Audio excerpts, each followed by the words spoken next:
Witherbloom the Balancer is an incredibly powerful new commander, giving all your instant and sorcery spells affinity for creatures. So let's talk about how you would go about building him. So I think it goes without saying that you're going to want a ton of really expensive instant and sorcery spells that you could then cast really cheap with your commander.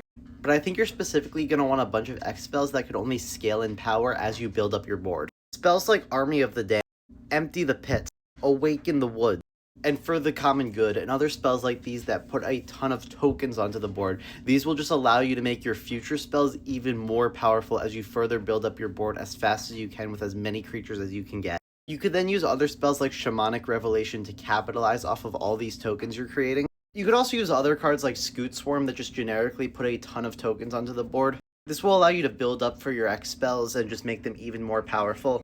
Bellageous Witherbloom is both flavorful and incredibly effective in this deck, and I also really like Sedgemoor Witch for this, as it both goes along with the instant and sorcery spells theme while also rewarding you with just more creatures to make those X spells even more powerful. Then once you've built up all these creatures and gotten a ton of value, you could win with something like In Garruk's Wake, or just a huge Finale of Devastation is always a good way to win. But let me know in the comments what your thoughts on this commander are and what kind of cards you would include.